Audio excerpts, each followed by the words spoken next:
La négligence au cœur des débats aujourd'hui au tribunal correctionnel de Bourg-en-Bresse.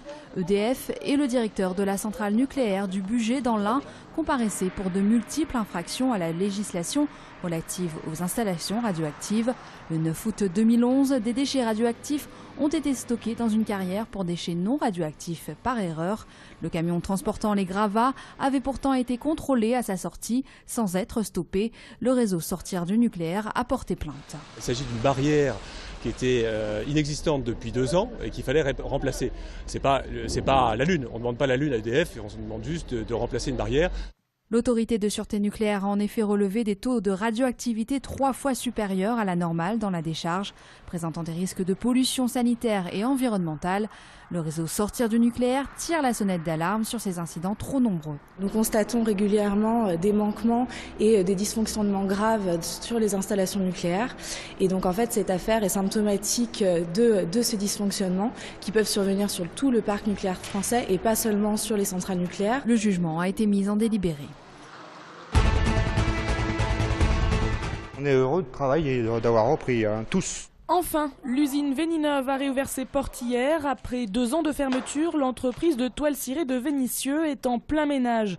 Les machines sont encore à l'arrêt, mais l'activité reprend tout doucement. On a ouvert hier matin à 10 h par une petite réunion de mise au point. Et ensuite, dès hier après-midi, on a commencé à faire un gros coup de nettoyage qui va durer environ 15 jours, 3 semaines pour remettre un peu le site en état. Puis, dans une deuxième étape, on va commencer à organiser un peu la vie quotidienne pour commencer à pouvoir confectionner de la marchandise dès le mois de juin. Au total, 13 CDI à mi-temps ont été signés hier par 13 anciens employés sur les 87 que comptait l'usine avant sa liquidation judiciaire en juillet 2011. Certains sont donc restés sur le carreau. Alors pour ceux qui sont encore là, le sentiment est partagé entre joie et amertume. Certains de mes collègues n'ont pas été repris et ça c'est difficile, qui étaient dans la lutte et ça c'est difficile un petit peu encore à accepter. Il va falloir un petit peu de temps mais... Bon, ce site, moi ça faisait 18 ans que j'y étais, donc j'avais vraiment envie qu'il renaisse. Une usine qui renaîtra doucement. Dans un premier temps, les toiles cirées seront confectionnées en Hollande pour être acheminées, stockées et livrées à Vénissieux. L'entreprise recherche également des électriciens et mécaniciens pour remettre ensuite la production en marche. Les 8 jours qui viennent sont quand même avec des pluies quasiment quotidiennes. Et demain après-midi, à Lyon, on n'aura pas davantage de 10 degrés. Dans le jargon météo, on appelle ça une goutte froide. En clair, de l'air froid d'altitude qui va donner beaucoup de pluie dans les 8 prochains jours, notamment sur le Rhône. Un mois de mai normal, je dirais, à Lyon, c'est une centaine de millimètres d'eau. Cette année, on est déjà à une centaine de millimètres, on est seulement le 15 mai. Donc on a déjà atteint la valeur mensuelle. Au milieu du mois. Les nappes phréatiques déjà pleines n'absorbent plus ces précipitations qui pourraient encore provoquer des crues. Les météorologues se souviennent d'un autre printemps pourri, c'était en 1983. C'était il y a 30 ans où on avait eu un printemps où il avait plu énormément et on n'est pas du tout encore dans ces records-là. Moins 12,7%, c'est le chiffre du jour. L'Olympique lyonnais a enregistré une baisse de ses activités sur les 9 premiers mois de l'exercice 2012-2013. La non-participation à la Ligue des Champions a notamment fait mal à la billetterie, moins 41,4%. Par ailleurs, alors que jusqu'ici le Grand Stade était annoncé pour le début de la saison 2015-2016, l'OL Group évoque désormais le courant de la saison pour la mise en service. A noter enfin que l'attaquant Jimmy Briand vient de saisir la commission juridique de la Ligue au sujet de primes de match non payées par l'Olympique lyonnais.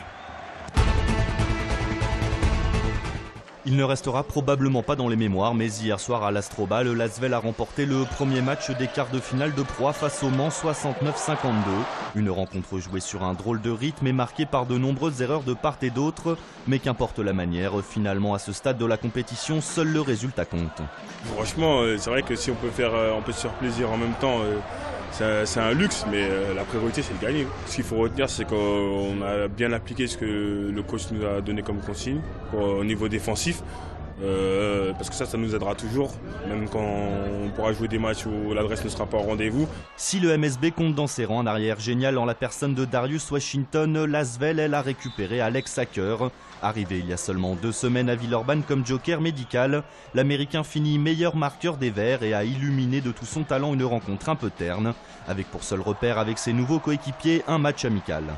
Il connaît tout, c'est un joueur, quand on parle de vétéran, parce qu'il y en a qui sont vétérans qui ne connaissent pas le jeu, lui c'est un vrai vétéran parce qu'il connaît parfaitement, il a fait je ne sais pas combien, 5 jours d'entraînement avec nous, il connaît déjà toutes les options, tous les choix, il fait très peu d'erreurs et puis surtout il passe la balle où il faut, quand il faut, enfin je veux dire, c'est un vrai joueur de basket.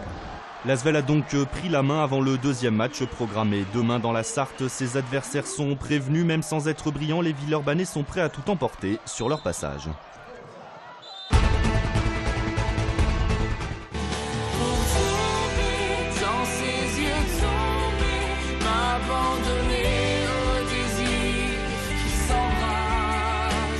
C'est la comédie musicale qui a déjà cartonné à Paris avec une centaine de représentations et autant en région. 1789, Les Amants de la Bastille est à l'affiche de la halle Tony Garnier jusqu'à lundi prochain. Cette méga production se déplace avec 16 semi-remorques et sur scène on compte pas moins de 50 danseurs, chanteurs et comédiens pour un show très révolutionnaire. La vie nous sépare.